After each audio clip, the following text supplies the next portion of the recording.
ಅನರ್ಹರ BPL ಕಾರ್ಡ್ಗಳನ್ನ ರದ್ದು ಮಾಡ್ತೇವೆ. ಅನರ್ಹರು ಯಾರ್ಯಾರಿದ್ದಾರೋ ಅವರಿಗೆಲ್ಲರಿಗೂ ಕೂಡ ಎಪಿಎಲ್ ಕಾರ್ಡ್ ಅನ್ನ ಕೊಡ್ತೇವೆ. ಅಂದ್ರೆ ಬಿಪಿಎಲ್ ನಿಂದ ಎಪಿಎಲ್ ಗೆ ಅವ್ರನ್ನ ಶಿಫ್ಟ್ ಮಾಡ್ತೇವೆ ಅಂತ ಬೆಂಗಳೂರಿನಲ್ಲಿ ಆಹಾರ ಸಚಿವ ಮುನಿಯಪ್ಪ ಹೇಳಿಕೆಯನ್ನು ಕೊಟ್ಟಿದ್ದಾರೆ. ಯಾರು ಅರ್ಹರಿದ್ದಾರೋ ಅವರಿಗೆ ಮಾತ್ರ ಬಿಪಿಎಲ್ ಕಾರ್ಡ್ ಅನ್ನ ಕೊಡಲಾಗುತ್ತೆ.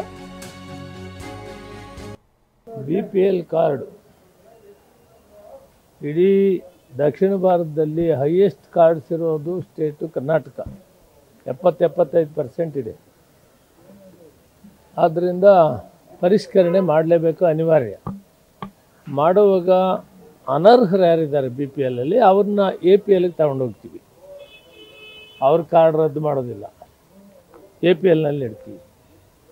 ಒಂದು ವೇಳೆ ಇದು ಮಾಡೋವಂಥ ಕಾಲದಲ್ಲಿ ಯಾರಾದರೂ ಬಿ ಪಿ ಎಲ್ ಅಪ್ಪಿತಪ್ಪಿ ಎ ಪಿ ಎಲ್ಗೆ ಹೋಗಿದ್ದರೆ ಅವ್ರಿಗೆ 24 ಗಂಟೆ ಒಳಗಡೆ ಅವ್ರು ಅರ್ಜಿ ಹಾಕಿದ ತಕ್ಷಣ ಮತ್ತೆ ಅವ್ನ ಬಿ ಪಿ ಎಲ್ಲಲ್ಲಿ ಉಳಿಸಿ ಅವ್ರಿಗೆ ದವಸ ಧಾನ್ಯಗಳನ್ನು ಕೊಡೋದನ್ನು ಚಾಲೂ ಮಾಡ್ತೀವಿ. ಗೈಡ್ಲೈನ್ಸು ಕೇಂದ್ರ ಸರ್ಕಾರ ಕೊಟ್ಟಿದೆ.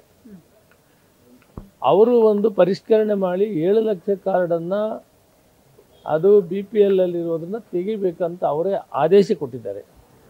ಅದರ ಬಗ್ಗೆ ನಿನ್ನೆ ನಮ್ಮ ಅಧಿಕಾರಿಗಳು ಒಂದು ಮೀಟಿಂಗ್ ಮಾಡಿದ್ದಾರೆ.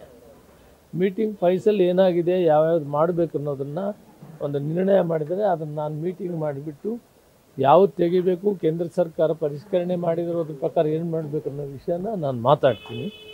ಒಟ್ಟಲ್ಲಿ ನೆಕ್ಸ್ಟ್ ಮಂತು ನಾವು ಓಪನ್ ಮಾಡ್ತೀವಿ ಬಿ ಪಿ ಎಲ್ ಕಾರ್ಡ್ಗೆ. ಯಾರು ಅರ್ಹರಿದ್ದಾರೆ ಅವ್ರಿಗೆ ಕೊಡೋಣ. ಸಿಎಂ ಹೇಳಿದ್ರು 3 ಲಕ್ಷಕ್ಕೂ ಅಧಿಕ ಬಿಪಿಎಲ್ ಕಾರ್ಡ್ ರದ್ದಾಗ್ತಾವಂತದ್ದು. ಆದ್ರೆ ಪ್ರೊಸೆಸ್ ಏನಿದೆ? ಪ್ರೊಸೆಸ್ ನಡೀತಾ ಇದೆ. B P L